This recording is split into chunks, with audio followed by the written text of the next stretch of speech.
El caso más perturbador de traición familiar. En una casa aparentemente común de Henderson, Nevada, la policía encontró una escena que ni los investigadores más veteranos estaban preparados para procesar. Un hombre decapitado, una familia fracturada, una historia de relaciones prohibidas, traiciones y una fantasía que, según la fiscalía, terminó convertida en una sentencia de muerte. Lo que comenzó como un romance polémico terminó transformándose en uno de los casos más perturbadores y comentados del estado. Un expediente donde los lazos familiares se cruzaron con el deseo, la ambición y la violencia extrema. Advertencia. El contenido que estás a punto de escuchar contiene descripciones de violencia extrema y dinámicas familiares profundamente perturbadoras. Este relato puede resultar sensible para algunas personas. Se recomienda discreción. Devin Michaels. Fantasía, traición y sangre en Nevada. En el estado de Nevada, el nombre de Devin Michaels ya era conocido en ciertos círculos por su pasado como exactriz de cine para adultos. Pero en agosto de 2023, su nombre dejó de estar asociado al entretenimiento para convertirse en sinónimo de horror. Michaels había mantenido durante años una relación con Jonathan Willett. Juntos tuvieron 2 hijos y compartieron una vida que, desde el exterior, parecía funcional aunque marcada por tensiones constantes. La relación entre ambos no era estable. Según conocidos cercanos, las discusiones eran frecuentes y la convivencia se había deteriorado con el paso del tiempo. Sin embargo, nadie imaginaba el giro que estaba por producirse. En medio de esa crisis, Michaels inició una relación sentimental con Devier Willett, el hijo de Jonathan. Lo que comenzó como una cercanía cuestionable, terminó convirtiéndose en un vínculo romántico abierto. La noticia cayó como una bomba dentro del entorno familiar. La mujer que había sido pareja del padre ahora estaba involucrada con el hijo. La dinámica rompía cualquier estructura tradicional y alimentaba resentimientos profundos. A pesar del escándalo, la relación entre Michaels y Deviere avanzó rápidamente. En 2021 contrajeron matrimonio, formalizando una unión que muchos consideraban moralmente inaceptable. Jonathan, según testimonios presentados más adelante en el juicio, nunca logró procesar del todo la traición. No solo había perdido a su pareja, sino que ahora debía enfrentar la idea de que su propio hijo compartía la vida con ella. Las tensiones familiares se intensificaron. Las disputas por la custodia, el resentimiento y los conflictos económicos comenzaron a escalar en un ambiente cargado de hostilidad. En agosto de 2023, todo explotó. La policía de Henderson recibió una llamada que alertaba sobre una situación alarmante en la vivienda de Jonathan. Cuando los agentes ingresaron al domicilio, encontraron una escena que describirían como brutal y cuidadosamente ejecutada. El cuerpo de Jonathan Willett yacía sin vida. Había sido decapitado. La violencia del crimen dejó perplejos incluso a los investigadores más experimentados. No se trataba de un arrebato impulsivo, sino de un acto que requería tiempo, fuerza y una determinación escalofriante. Desde el primer momento, las sospechas se dirigieron hacia el entorno más cercano de la víctima. Las relaciones rotas, los conflictos previos y el historial reciente de disputas familiares encendieron las alarmas. La figura de Devin Michaels emergió rápidamente como el foco principal de la investigación. La fiscalía comenzó a construir una teoría que sacudiría a la opinión pública. Según los fiscales, Michaels habría decidido eliminar a Jonathan para poder vivir sin obstáculos la vida que había imaginado junto a Deviere y sus hijos. Una fantasía donde el padre ya no tendría lugar. Las autoridades analizaron comunicaciones, movimientos financieros y testimonios de personas cercanas. Cada pieza parecía encajar en una narrativa de resentimiento acumulado y deseo de control absoluto. El caso no solo impactó por la brutalidad del método, sino por la compleja red emocional que lo rodeaba. Un triángulo convertido en tragedia. Un padre, un hijo y una mujer en el centro de una tormenta moral. Mientras la investigación avanzaba, la comunidad de Henderson observaba con incredulidad como una historia que parecía sacada de un guión retorcido se desarrollaba en la vida real. La imagen pública de Michaels comenzó a desmoronarse bajo el peso de las acusaciones. Lo que alguna vez fue controversia mediática, ahora era señalamiento criminal. Los fiscales sostuvieron que el asesinato no fue producto de un impulso momentáneo, sino de una decisión calculada. Un acto destinado a eliminar definitivamente la figura que representaba conflicto y oposición. En medio del proceso judicial, se revelaron detalles sobre la dinámica interna de la familia, marcados por celos, rivalidades y luchas de poder. La defensa intentó cuestionar la solidez de las pruebas y planteó dudas sobre la interpretación de los hechos. Sin embargo, la gravedad de la escena del crimen y la narrativa construida por la Fiscalía pesaban con fuerza. El juicio, celebrado en noviembre de 2025, captó la atención nacional. La pregunta central era inquietante.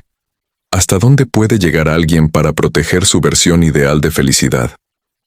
Las sesiones estuvieron cargadas de testimonios tensos, reconstrucciones forenses y argumentos que retrataban una familia quebrada desde sus cimientos. Cada día en la corte parecía añadir una capa más de oscuridad a un caso que ya era profundamente perturbador.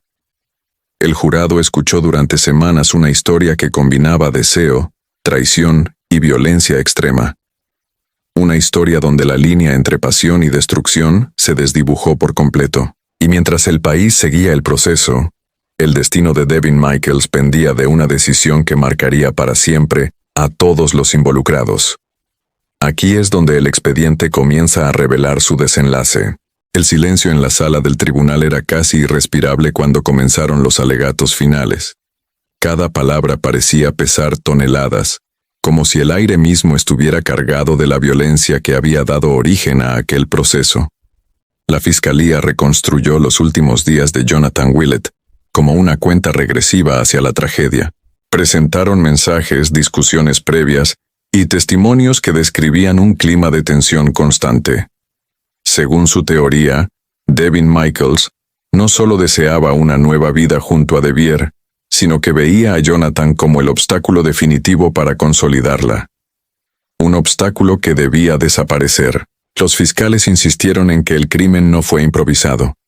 Argumentaron que la brutalidad del acto evidenciaba planificación, frialdad y una intención clara de eliminar cualquier posibilidad de reconciliación o interferencia futura. La defensa, por su parte, intentó sembrar dudas razonables.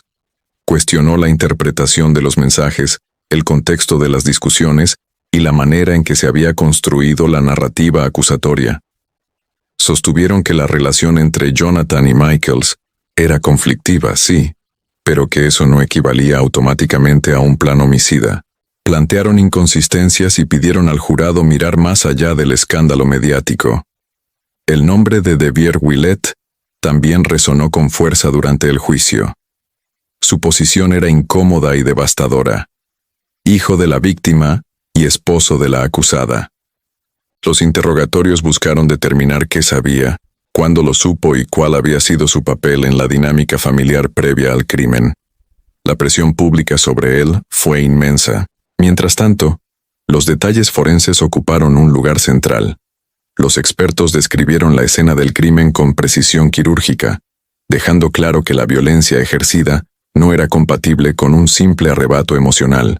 La decapitación fue presentada como un acto extremo que requería determinación y tiempo. Un acto que, según la acusación, reflejaba una voluntad firme de borrar al padre de la ecuación familiar. La sala escuchaba en silencio. Algunos familiares evitaban cruzar miradas. Otros no podían contener las lágrimas al oír cómo se desmenuzaban los últimos momentos de Jonathan. El juicio no solo examinaba un asesinato, exponía una red de lealtades rotas, límites cruzados y deseos que se impusieron sobre cualquier consideración moral. Tras semanas de testimonios y análisis, llegó el momento de la deliberación. El jurado se retiró con la tarea de responder a una pregunta que definiría el futuro de todos los involucrados. La espera se hizo eterna. Afuera del tribunal, los medios aguardaban cualquier señal. Dentro, la tensión era casi tangible. Cuando finalmente regresaron, el silencio volvió a apoderarse de la sala. Cada paso hacia sus asientos parecía amplificado por la expectativa. El veredicto fue claro. Devin Michaels fue declarada culpable de asesinato en primer grado. La decisión implicaba que el jurado consideró probado que hubo premeditación, que el crimen no fue un accidente, ni una reacción impulsiva, sino una acción planificada con intención letal. Al escuchar el fallo, algunos familiares de Jonathan rompieron en llanto. Otros permanecieron inmóviles como si el peso de la confirmación fuera demasiado grande para procesarlo en ese instante. Michaels, según relataron presentes en la sala, mantuvo una expresión contenida, sin estallidos, sin dramatismo visible. Una calma que para muchos resultó desconcertante. La sentencia posterior selló su destino dentro del sistema penitenciario. La fantasía que, según la fiscalía, había motivado el crimen terminó transformándose en años de encierro y en una marca imborrable en la historia criminal de Nevada. Para Deviere, el desenlace también significó una fractura definitiva. La pérdida del padre y la condena de su esposa lo dejaron en una posición imposible, atrapado entre dos vínculos que terminaron destruyéndose mutuamente. Los hijos menores quedaron en el centro de una tragedia que redefinió por completo su estructura familiar. Crecerían con la sombra de un caso que ocupó titulares y conversaciones durante meses. La comunidad de Henderson intentó volver a la normalidad, pero el eco del crimen persistió. La brutalidad del acto y la complejidad de la relación previa lo convirtieron en un caso difícil de olvidar. Este expediente deja preguntas incómodas. ¿En qué momento el deseo se transforma en obsesión? ¿Cuándo la necesidad de controlar una narrativa personal se convierte en justificación para eliminar a quien estorba? El caso de Devin Michaels expone cómo las fronteras familiares, cuando se desdibujan sin límites claros, pueden generar dinámicas explosivas, y cómo el resentimiento acumulado puede convertirse en una fuerza devastadora. Nada devuelve la vida perdida. Nada repara por completo el daño emocional sembrado en quienes quedaron atrás. Lo que comenzó como una relación polémica, terminó inscrito en los archivos judiciales como un asesinato planificado. Una historia donde la fantasía de una vida idealizada terminó manchada por sangre. Y ahora queremos leerte a ti. Déjanos tu opinión en la caja de comentarios. ¿Crees que hubo señales que pudieron evitar esta tragedia? ¿O fue un desenlace inevitable dentro de una dinámica tan fracturada? Suscríbete a nuestro canal para seguir explorando juntos los expedientes criminales que estremecen al mundo. Aquí analizamos cada caso sin filtros, con profundidad y respeto por la verdad.